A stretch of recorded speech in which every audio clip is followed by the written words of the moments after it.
Bienvenue dans notre série des paroles de motivation. Notre chaîne YouTube, Josaphat Mambweni TV. Que mon Dieu vous soit favorable. Très heureux qu'on se retrouve encore dans cette nouvelle motivation que nous avons préparée pour vous. Que Dieu vous bénisse. Nous parlerons de la foi contre la réalité. Ces deux mondes différents se battent au quotidien. Et si nous ne faisons pas très attention, nous qui sommes au milieu de cette guerre, nous pouvons pencher pour la foi ou tomber sous le coup de la réalité. Alors je vais vous lire un passage merveilleux pour cette étude d'aujourd'hui. Nous sommes dans Romains 4, du verset 18 au verset 21. Voilà, je vais vous lire in extenso ces passages merveilleux. Espérant contre toute espérance, il crut, en sorte qu'il devint père d'un grand nombre de nations. Selon ce qui lui avait été dit, telle sera ta postérité. Et sans faiblir dans la foi, il ne considéra point que son corps était déjà usé, puisqu'il avait près de 100 ans, et que Sarah n'était plus en état d'avoir 2 enfants. Il ne douta point, par incrédulité, au sujet de la promesse de Dieu, mais il fut fortifié par la foi, donna gloire à Dieu, et ayant la pleine conviction que ce qu'il promet, il peut aussi l'accomplir. C'est pourquoi cela lui fut imputé à justice. Donc nous allons jusqu'au verset 22. La réalité, c'est ce que nous voyons. C'est ce que nous entendons. C'est ce que nous vivons. Le monde de la réalité, c'est un monde impitoyable. C'est un monde sans pitié.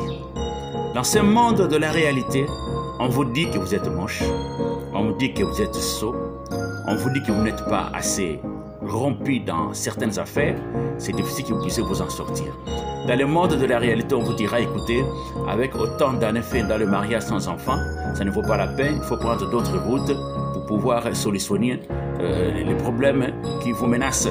Dans le monde de la réalité, on pourra même vous dire, écoutez, avec le peu de diplôme que vous avez, vous ne pouvez pas accéder à des grandes fonctions dans la vie.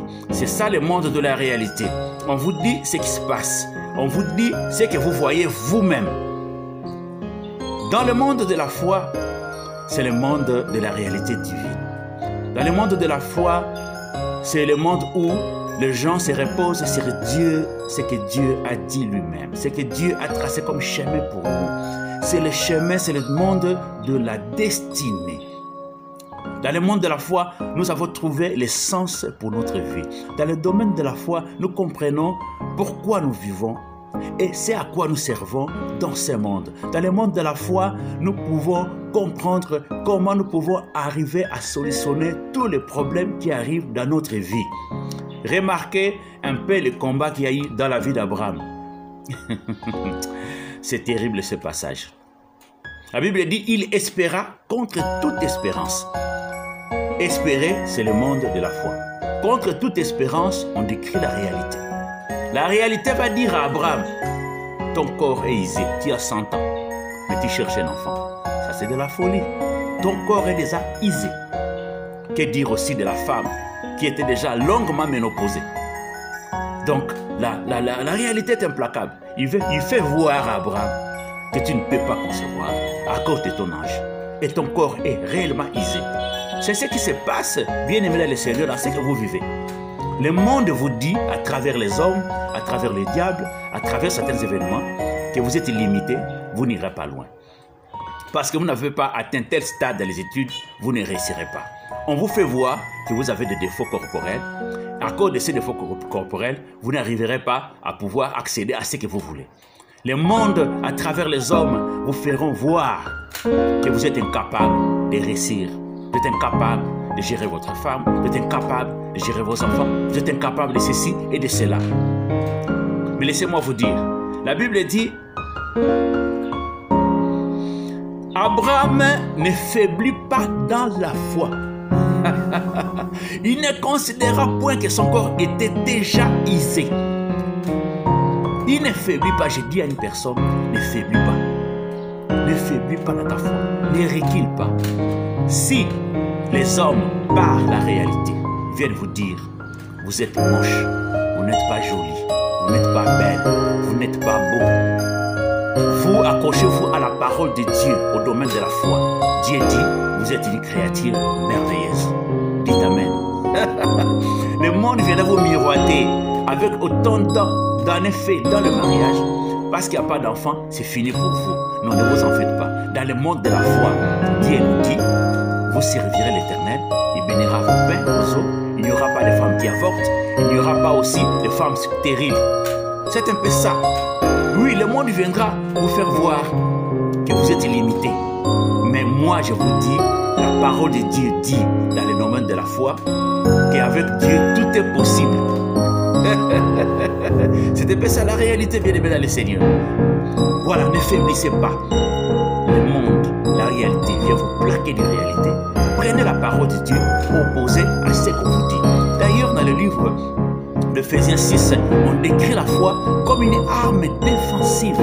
On le décrit comme un bouclier capable d'éteindre tous les traits enflammés du malin. Donc, pour contrer les paroles des hommes contre nous, pour contrer la réalité, vous avez besoin de ce bouclier qui s'appelle la foi. Ne faiblis pas, ma soeur, ne faiblis pas, mon frère. Braque la foi. Quand on te dit de choses, quand on te fait montrer certaines réalités, toi plaque la parole de Dieu et la foi sera grande, la foi sera forte pour pouvoir contrer toutes ces choses. Et on dit aussi, il ne douta point par incrédulité au sujet de la promesse de Dieu, mais il fut fortifié par la foi, donna gloire à Dieu. Il s'est attaché à la parole de Dieu. Il savait que Dieu dirait sa parole. Dieu ne ment jamais. Dieu ne se dédie pas. Dieu ne recule pas. Dieu est assez puissant pour accomplir ce qu'il dit parce qu'il en a les moyens. C'est ce qui est écrit dans le verset 21. Et ayant la pleine conviction que ce qu'il promet, il peut aussi l'accomplir. Ce que Dieu t'a promis à travers la parole de Dieu, ça arrivera parce que Dieu, il est assez puissant. Il a assez de moyens efficaces pour pouvoir accomplir ce que lui-même t'a dit. La foi contre la réalité. Tu veux avancer, reste dans le monde de la foi comme Abraham. Tu veux réussir dans la vie, reste dans le monde de la foi. Ne faiblis pas et ne doute pas. Bien-aimé, il y a beaucoup de choses qui arrivent dans cette série. Si tu ne veux pas rater, abonne-toi. N'oublie pas d'appuyer sur la cloche de notification pour être au courant de toutes les nouvelles que nous aurons à poster ultérieurement. Que Dieu vous bénisse, que Dieu vous fortifie. Ne faiblis pas, ne doute pas. Dieu qui est dans le monde de la foi, il te viendra au secours et te soutiendra. Gagne ces combats. C'est tous les jours que les combats se tiennent. N'oublie pas que mon Dieu vous bénisse.